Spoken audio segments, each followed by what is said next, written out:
यार बच्चों, excellence explore में आपका स्वागत है। बच्चों, आज चैप्टर स्टार्ट करते हैं क्लास 9th का चैप्टर 8वां बल तथा गति के नियम। तो बच्चों, आज हम इस चैप्टर में बल तथा गति के नियम के बारे में पढ़ेंगे। सबसे पहले पढ़ेंगे बच्चों हम बल क्या होता है, और सेकंड नंबर पे पढ़ेंगे हम बच्चों गति के नियम कितने हैं। तो बल कितने प्रकार का होता है बच्चों? दो प्रकार का होता है, एक तो संतुलित बल और एक असंतुलित बल। और बच्चों गति के नियम कितने हैं? तीन। एक तो गति का प्रथम नियम, गति का दूसरा नियम और गति का तीसरा नियम। तो बच्चों हम स्टार्ट करते हैं सबसे पहले किसके बारे में? बल के बारे में। बच्चों बल किसे कहते हैं? बल होता क्या है? यह किसी भी कार्य करने में क्या करता है बच्चों? मदद करता है। किसी भी कार्य को करने के लिए या तो हमें वस्तु खींचनी पड़ती है या धकेलनी पड़ती है। इसी खींचने और धकेलने को ही हम क्या कहते हैं बच्चों?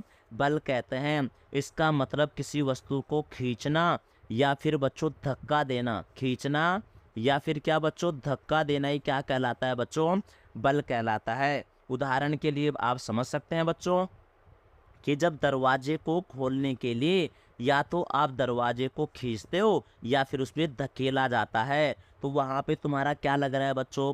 बल लग रहा है। आसान भाषा में बच्चों खींचना या धक्का कहना, किसी वस्तु को खींचना या धक्का देना, ये साइंस के अंदर क्या कहलाता है बच्चों? बल कहलाता है। अलमारी की किसी भी दराज को खोलने के लिए खींचना पड़ता है और बंद करने के लिए उसे धकेलना पड़ता है, तो वहाँ पे भी क्या लग रहा है तुम्हारा बच्चों? बल लग रहा है। अब बच्चों बल बात की आती है किसकी? बल के प्रभाव की। अगर बल का इफेक्ट क्या क्या होता है, what is the effect of the force, यानी कि बल के प्रभाव क्या होते हैं। तो पहला आता है बच्चों, बल किसी स्थिर वस्तु को गतिशील बना सकता है। यानी कि सपोज करो बच्चों फुटबॉल रखा है यहाँ पे, ठीक है बच्चों, ये क्या है? फुटबॉल है। ये क्या है बच्चों? स्थिर अवस्था में। कौन सी अवस्था में है? स्थिर अवस्था में। जब बच्चों आप इस पर किक मारोगे, पैर से धक्का मारोगे, तो ये वस्तु क्या हो जाएगी बच्चों? गतिशील हो जाएगी। क्या हो जाएगी? गतिशील हो जाएगी। इसे बच्चों हम क्या कहते हैं? पहला, बल का प्रभाव। इसका मतलब अगर कोई वस्तु स्थिर है तो उसको आप गतिशील बना सकते हो। लेकिन बच्चों अगर कोई वस्तु गतिशील अवस्था में है, कौन सी अवस्था में है? गतिशील अवस्था में, तो आप उसको बल की सहायता से उसे रोक सकते हैं। जैसे गाड़ियों में ब्रेक लगाने से गाड़ी क्या होती है बच्चों? रुक जाती है। तो वहाँ पे भी किसका प्रयोग हो रहा है बच्चों? बल का प्रयोग हो रहा है। तीसरा, बल किसी भी गतिशील वस्तु की दिशा को बदल देता है। जैसे साइकिल के हैंडल पर बल लगाने से उसकी दिशा बदल जाती है, उसी प्रकार स्टीयरिंग घुमाने से दिशा बदल जाती है। तो इसका मतलब अगर एक तो बल स्थिर वस्तु को गतिशील बना सकता है, गतिशील वस्तु को स्थिर बना सकता है, या फिर उसकी दिशा में परिवर्तन कर सकता है, या बल किसी गतिशील वस्तु के वेग में भी क्या कर देता है बच्चों? परिवर्तन कर देता है। और बल किसी वस्तु की आकृति और आकार में परिवर्तन कर देता है। जैसे हथौड़ा मारने से किसी भी पत्थर के कई टुकड़े हो जाते हैं। तो ये बच्चों 5 क्या है इसके बल के प्रभाव हैं। पहला प्रभाव क्या था बच्चों? बल किसी वस्तु स्थिर है तो गतिशील बना देगा, गतिशील है तो उसको स्थिर बना देगा। और गतिशील वस्तु की क्या बना देता है बच्चों? दिशा में परिवर्तन कर देता है। गतिशील वस्तु की दिशा बदल देता है। और बच्चों चौथा आता है, बल किसी गतिशील वस्तु के वेग में परिवर्तन कर देता है। तो बच्चों बल के प्रभाव कितने हैं? 5। वस्तु स्थिर है तो गतिशील बना देगा, गतिशील वस्तु को स्थिर बना देगा, और अगर वस्तु गतिशील है तो उसकी दिशा में भी परिवर्तन कर सकता है, उसके वेग में भी परिवर्तन कर सकता है। त्वरित करने में किसी वाहन के वेग को बढ़ाया जा सकता है और ब्रेक लगाने से उसके वेग को कम भी किया जा सकता है। और बल किसी वस्तु की आकृति व आकार में भी क्या कर सकता है बच्चों? परिवर्तन कर सकता है। उदाहरण हमने देखा, हथौड़ा मारने से पत्थर के क्या हो गए? टुकड़े हो गए। अब बच्चों आती है बात किसकी? बल के प्रकार की। तो बल के प्रकार कितने हैं बच्चों? 2 हैं, एक संतुलित बल है, एक असंतुलित बल है। सबसे पहले हम बात करते हैं बच्चों किसके? संतुलित बल की। किसके? संतुलित बल की। संतुलित बल मतलब बल संतुलित कहे जाते हैं जब वे एक दूसरे को निष्प्रभावी करते हैं और उनका परिणामी यानी कि नेट बल क्या हो जाता है? शून्य हो जाता है। जैसे सपोज करो कि एक क्या है हमारे पास? रस्सी है, और इस रस्सी को इधर ए टीम है, उधर क्या है बच्चों? बी टीम है, और दोनों बराबर बल लगा रही है। इसका बल भी और इसका बल भी, दोनों का बल क्या है बच्चों? बराबर है। तो क्या ये रस्सी इधर उधर जाएगी? क्या नहीं जा पाएगी, क्योंकि यहाँ पे बच्चों दोनों तरफ बल क्या है? इक्वल है।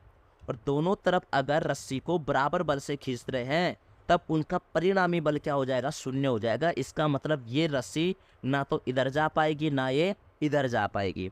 इसका मतलब क्या हुआ बच्चों, अगर हम किसी रस्सी को दोनों तरफ से बराबर बल से खींच रहे हैं तो उसका जो परिणामी बल होता है ना बच्चों, परिणामी का मतलब होता है नेट बल।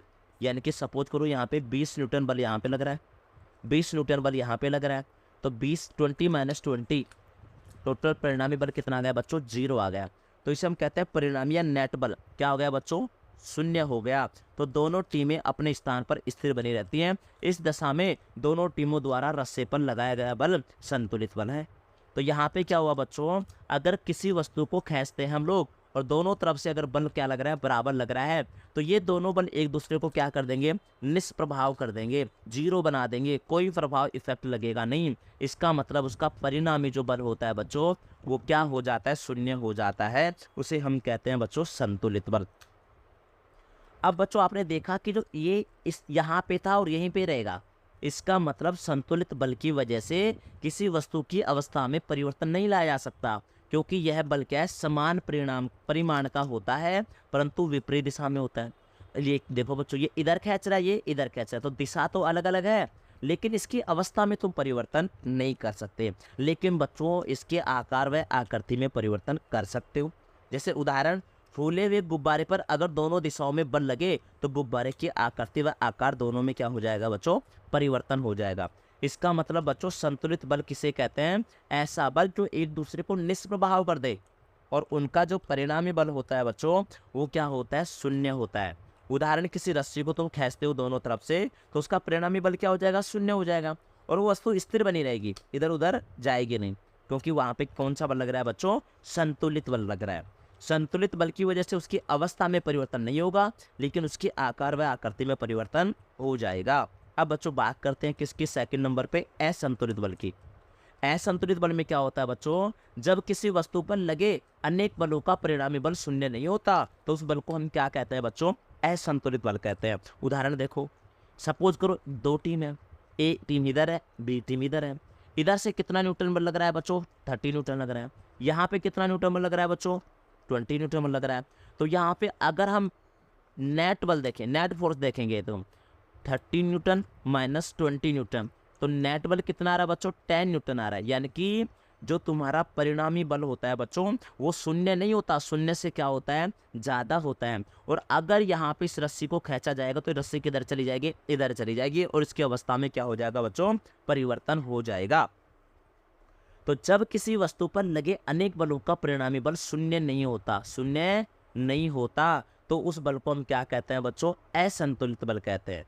इसका मतलब क्या हुआ, अगर कोई वस्तु स्थिर है तो उसको गतिशील बना सकते हैं हम लोग, वेरी गुड। और गतिशील वस्तु को हम क्या बना सकते हैं, स्थिर बना सकते हैं। गतिशील वस्तु का वेग भी कम कर सकते हैं, गतिशील वस्तु को स्थिर भी बना सकते हैं और आकार और आकृति में भी परिवर्तन कर सकते हैं। दोबारा सुनिएगा बच्चों, असंतुलित बल किसे कहते हैं, जब किसी वस्तु पर लगे अनेक बलों का परिणामी बल क्या होता है बच्चों, 0 नहीं होगा, उससे ज्यादा होगा, तो उस बल को हम क्या कहते हैं बच्चों, असंतुलित बल कहते हैं। किसी भी स्थिर वस्तु को गतिशील कर सकता है, गतिशील वस्तु को वेग बढ़ा सकता है, गतिशील वस्तु के वेग को कम कर सकता है, गतिशील वस्तु को स्थिर बना सकता है और उसके आकार, आकृति व अवस्था में भी परिवर्तन कर सकता है। उसे बच्चों हम क्या कहते हैं, असंतुलित बल कहते हैं। तो बच्चों दोबारा पढ़ेंगे, बल किसे कहते हैं, बल होता क्या है, बल के प्रभाव क्या है और बल कितने प्रकार के, उसके रिगार्डिंग बातें करेंगे। अगर आपसे पूछा जाए बल है क्या तो आप कुछ नहीं बताएंगे, सिंपल एक डेफिनेशन है, किसी वस्तु को खींचना या धक्का देना ही क्या कहलाता है बच्चों, साइंस के अंदर क्या कहलाता है, बल कहलाता है। सपोज करो किसी दरवाजों को खोलने के लिए तुम दरवाजों को खींचोगे और या फिर धक्का दोगे तो वहाँ पे तुम्हारा क्या अप्लाई हो रहा है बच्चों, यहाँ पे तुम्हारा फोर्स अप्लाई हो रहा है, ये चीज़ ध्यान रखिएगा। अलमारी की अगर किसी दराज की बात करें तो उसको खोलने के लिए खींचना पड़ेगा, बंद करने के लिए धकेलना पड़ेगा, वहाँ पे तुम क्या अप्लाई कर रहे हो बच्चों, बल अप्लाई कर रहे हो। बल का प्रभाव क्या होता है बच्चों, बल अगर कोई वस्तु स्थिर है तो उसको गतिशील बना देगी, गतिशील को स्थिर बना देगी, गतिशील वस्तु की दिशा बदल देगी और उसके वेग में परिवर्तन कर सकती है, आकार व आकृति में भी परिवर्तन कर सकती है। आपने देखा फुटबॉल एक विराम अवस्था में था, उसको धक्का मार के गतिशील बना दिया। गाड़ियों का ब्रेक गतिशील, गाड़ी गतिशील अवस्था में ब्रेक लगाने से गाड़ी रुक गई, गतिशील अवस्था से स्थिर अवस्था में आ गई।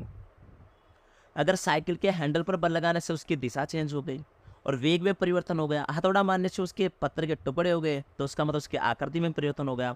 तो ये सारा बल का प्रभाव है। बल 2 प्रकार के होते हैं, एक तो संतुलित और एक असंतुलित बल। संतुलित बल में मैंने बताया था दोनों तरफ से समान बल लगता है और एक दूसरे को क्या कर देते हैं, निष्प्रभावी कर देंगे, और उसमें परिणामी जो नेट बल होगा क्या हो जाएगा बच्चों, शून्य हो जाएगा। उदाहरण मैंने बताया, रस्साकसी खेलने में जब दोनों टीमें रस्से को बराबर बल से खींचती है तब परिणामी बल शून्य होगा, दोनों टीमें अपने स्थान पर स्थिर बनी रहती है। इस दशा में दोनों टीमों द्वारा रस्से पर लगाया गया बल क्या कहलाता है बच्चों, संतुलित बल कहलाता है। राइट। संतुलित बल में क्या होता है बच्चों, इसकी अवस्था में परिवर्तन नहीं होगा, लेकिन अगर चाहे तो इसकी आकार व आकृति में परिवर्तन हो सकता है। जैसे बच्चों, तो इसको जब खींचेंगे हम लोग तो ना तो ये इधर जा पा रहा ना इधर जा पा रहा, इसका मतलब इसकी अवस्था में परिवर्तन नहीं हो रहा। लेकिन अगर गुब्बारा लेंगे तो उसको ना तो इधर जाएगा लेकिन उसकी आकार व आकृति में परिवर्तन हो जाता है। बात करते हैं बच्चों असंतुलित बल की। इसका मतलब यहाँ पे दोनों तरफ समान बल नहीं लग रहा, तो इसका ये एक दूसरे को बल, ये बल और ये बल एक दूसरे को निष्प्रभाव नहीं कर पा रहे, इसका मतलब शून्य नहीं कर पा रही। तो इसका जो नेट फोर्स होता है, परिणामी जो बल होता है वो क्या होता है, 0 से ज़्यादा होता है। उसे हम क्या कहते हैं बच्चों, असंतुलित बल कहते हैं। ये बल किसी वस्तु को स्थिर है तो उसको गतिशील बना देंगे, खींच देंगे इधर, और गतिशील है तो उसको स्थिर बना देंगे।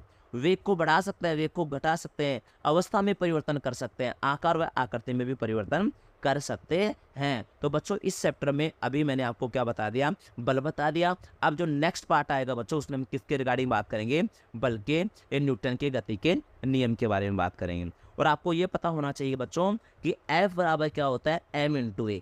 F बराबर क्या होता है, m इंटू ए। F का मतलब क्या होता है बच्चों, बल। बल बराबर होता है बच्चों द्रव्यमान मास इंटू एक्सेलरेशन यानी कि पावर।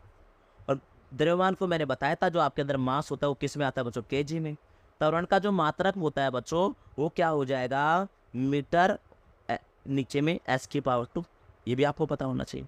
यानी कि इसको ऐसा भी लिख सकते हैं या फिर केजी इंटू मीटर s की पावर -2 लिख सकते हैं, क्योंकि एक्सेलरेशन होता है चेंज इन वेलोसिटी अपॉन में टाइम। तो यहाँ से ये क्या निकला, इसकी यूनिट निकली, इसकी इकाई निकली है बच्चों, ये चीज़ ध्यान रखिएगा। ठीक है, तो बल बराबर क्या होता है, m इंटू ए। लेकिन संवेग के बारे में हम बाद में बात करेंगे। तो बच्चों उम्मीद करता हूँ आपको पार्ट 1 अच्छे से समझ में आ गया होगा। तो बच्चों अब नेक्स्ट पार्ट में हम बात करेंगे किसके, न्यूटन की गति के नियम की। तो यहाँ तक बच्चों हम पार्ट 1 को क्या कहते हैं, कंप्लीट करते हैं। Thank you.